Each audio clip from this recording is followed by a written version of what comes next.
joining us now, Florida Congressman Byron Donalds. So making jokes about Putin, really transportive and kind of elevating the debate there.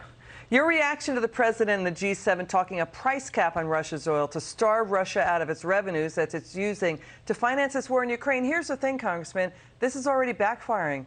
Oil went up today anyway. It could create a loss of supply. And if this worked, why didn't they do it before with Iran or Venezuela? Well, first of all, it's not going to work because you're right. If it was going to work, they would have done that first. You're not going to be able to put a cap on a commodity like oil because the rest of the world is still going to trade it at its dollar value. What, Vladimir Putin's going to sell oil to a country and they're going to cap him? You think that's going to work? One of the reasons why they've been making record profits, Russia, meaning with respect to oil, is because they've been selling it to other countries that are not participating in the sanctions. So this is all political foolishness from people, quite frankly, who do not understand how economies work and do not know how to stand a deal with somebody like Vladimir Putin. Yeah, and to your point, U.S. sentiment, consumer sentiment, and we're looking at the University of Michigan report, it's out. It's at its lowest level since 1952. So that's what's happening here in the U.S. I mean, we're crashing in consumer sentiment. It's worse than the Great Recession. Watch the president on Russia and Ukraine. Watch this. For all those Republicans in Congress criticizing me today for high gas prices in America, are you now saying we were wrong to support Ukraine? Are you saying we were wrong to stand up to Putin? Are you saying that we would rather have lower gas prices in America? You know, polls show, you know what is he? Polls show voters say, yeah, they'd rather have lower gas. All Biden and Democrats have done is drive up the price of oil and gas for U.S. consumers with their attack on energy. And look at this stunning finding. Venezuela, Iran, Russia, they deliver a fifth of world supply. Their production is down 30%. The U.S. is down, too, since 2019. So why continue to go down this road that's hurting everybody? First of all, don't know what Joe Biden's even talking about. You can be supportive of Ukraine and also be supportive of an America First energy policy that would actually help decrease the price of oil on the global stage and decrease gas prices as well.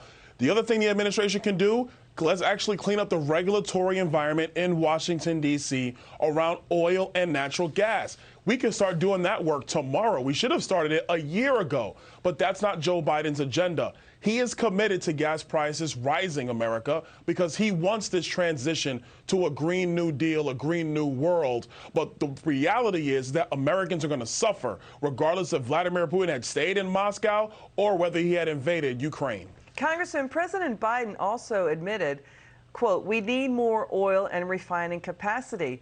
But the president just killed a major oil refinery expansion in May, just 5 weeks ago. He's destroying U.S. energy infrastructure as Biden and the G7 leaders, they're now saying we're going to spend $600 billion, including U.S. taxpayer money, to take on China's Belt and Road push to dominate world infrastructure.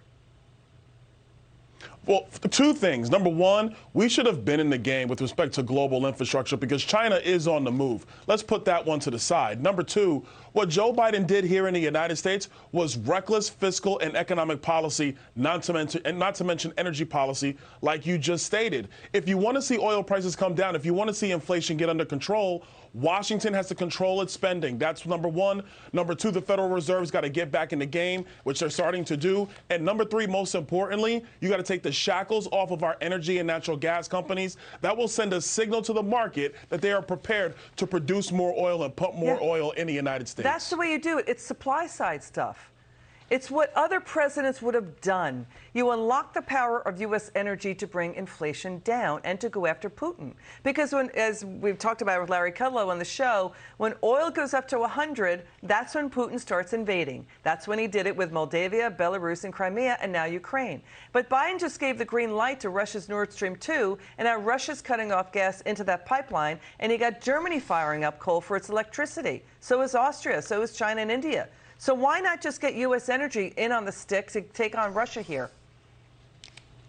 Because if he unleashes U.S. energy, he's going to have a problem in his political base with the people who want this Green New Deal. They are so wedded to this thing, they refuse to actually acknowledge the realities on the ground. They still think nuclear energy is taboo. They don't want natural gas. They don't want oil. Got it. Congressman Donalds, come back soon. It's good to see you.